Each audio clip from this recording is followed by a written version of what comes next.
Hi. Last time we stopped with the completion of the first normal form.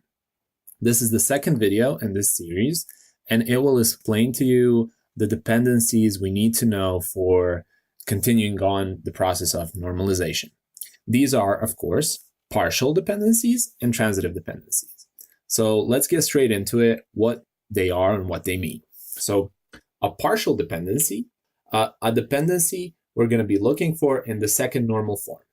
This dependency means that a prime attribute, an attribute that can be a key or part of a candidate key, affects the values of non-prime attributes.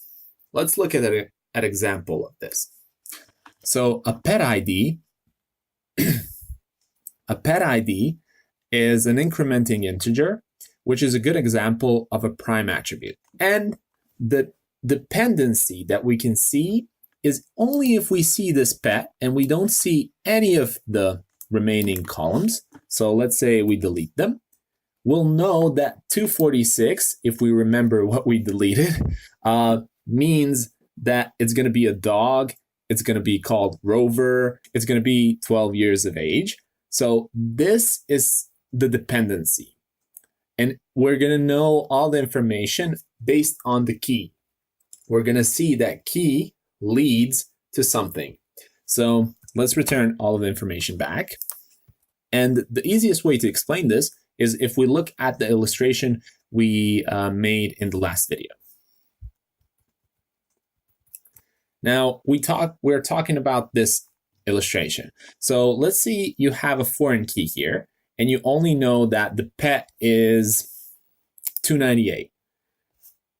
Based on that, you can find a pet in table 1, let's say, that is going to be have these attributes. It's going to be named Spot. It's going to be type of a dog. It's going to have 2 years, and the owner is going to be Terry Kim. Also the phone number, but the phone number, if you think about it, the phone number doesn't correlate well with pet. I wouldn't save a phone number with a pet because I'm pretty sure a pet wouldn't have a phone number. So we're going to talk about this correlation and how phone number is affected a bit later. So that's pretty much a partial dependency, and that's what it looks like. Now, when we figure out how all of these non-prime attributes are dependent on the prime attributes, we can separate them out into their own tables, and then we can begin and also finish the second normal form. So let's have a quick look at what can we define from only these prime attributes.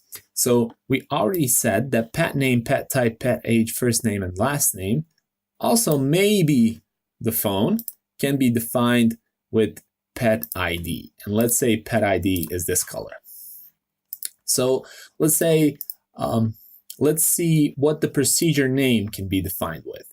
And this is an easy one because if you look at 1, it's always going to be rabies vaccine, 1 rabies vaccine, 1 rabies vaccine.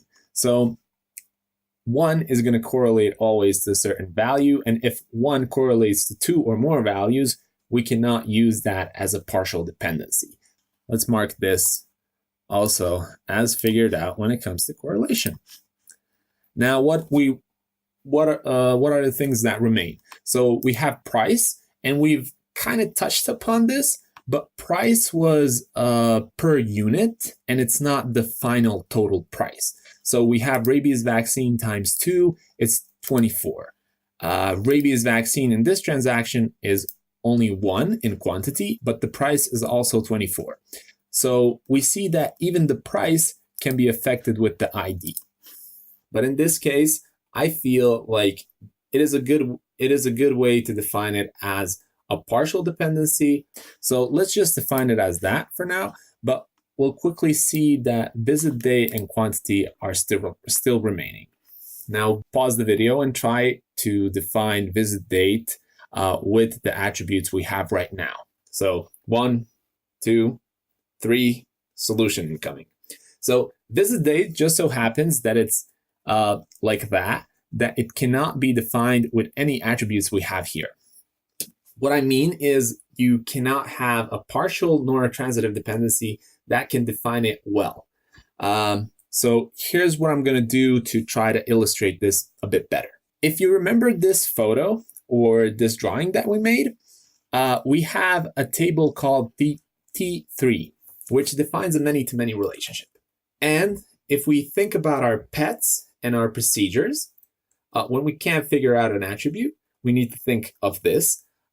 It might be something that is within the many-to-many table. This might not occur very often, but you will see that pets, if we say T1 is pets, can have many T2 procedures. And a single procedure can be carried out on multiple pets. So we can have one pet having many annual checkups during the years. And we can also have the annual checkup as a procedure be carried out on many pets during only 1 year or many years.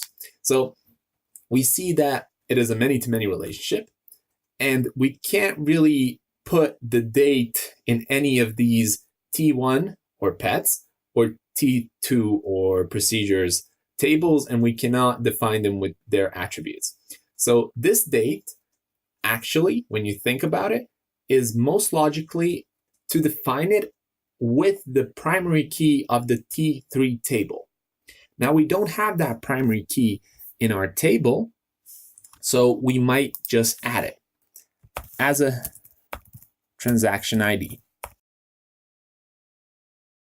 And be careful when adding these IDs because you might have two rows that correlate to the same pet and on the same date.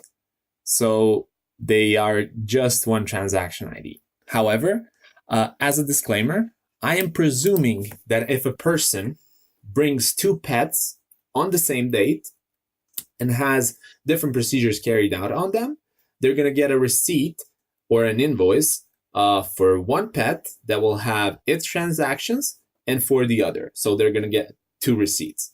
That's just my presumption. Okay, now we can carry on.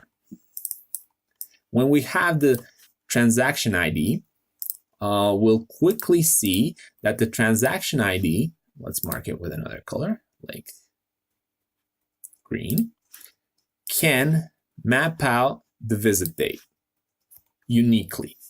So even though we have repeating visit dates, such as January 13th, it will be mapped out with a unique transaction ID every time. And this is the case we are trying to fulfill. Okay, now that we got that solution covered, I'm going to show you how the quantity is defined. So if we think about quantity in our table, in this table, quantity is probably going to sit here. But what is going to affect it?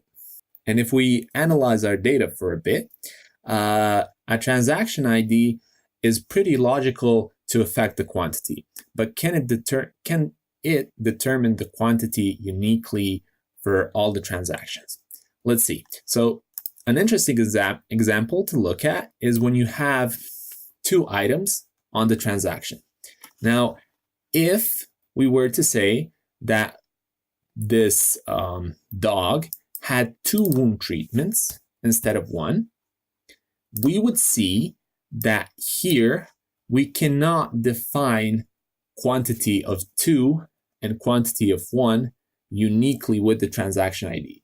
So if we look at the transaction ID and say, okay, it's two, the quantity that it's mapping out is one, and then the next row, transaction ID is two, it's the same dog, it's the same owner, it's the same day, and then the quantity that it's mapping out is two, we don't have a good one-to-one mapping that we need for this dependency. Now, what we're going to do is try and get more attributes to affect it. Now you can go through the table and see which attribute would fit the best, but I'm just going to give you the solution right now. So the thing that would fit the best is the procedure ID. And that makes sense when you have a transaction and you know what procedure is being carried out in that specific transaction, even though multiple transactions can be on the same receipt or invoice, you will see that combining those two, when we say we have a 2 and we have the procedure ID 10, the quantity is going to be 1. When we say we have the transaction 2 and the procedure 25, the quantity is going to be 2. And all the quantities are going to be mapped out uniquely within the same transaction IDs. So that's what we want. And now we're going to put quantity as mapped out by 2 colors. Okay, let's quickly jump back to the phone and figure out if there's a partial dependency or a transitive one. We already said that it isn't logical for a pet to have a phone. And if it switches the owner, the phone is probably not going to stay the same, right? So the pet ID might stay the same, but if the owner changes, the number changes too. So this turns out to be a transitive dependency that stems from these 2 attributes and affects the phone number. So this is where a non-prime attribute affects a non-prime attribute, and it's a transitive dependency. For the second normal form, we're going to separate all the partial dependencies in their own tables. How? Well, I would suggest you pause the video, look at all the different combinations of colors, and based on that, you'll see that there's green, just green, so that's one. There's this color, I don't know what it is, kind of orange, and there's just that color for these attributes, so that's 2 tables. And there's 3, the blue, and just the blue, and there's also green and blue, which is the 4th table. So that's how we're going to separate these dependencies. And also you can look at it like this. If you visualize dependencies with arrows on a piece of paper, so here we have that these attributes here, pet name, pet type, pet age, first name, last name, have all 1 arrow coming to them. And all of those 1 arrows stem from the same root. That's 1 table. So we're just going to mark it. Also, be sure to include the transitive dependencies in the second normal form because they are not yet separated out.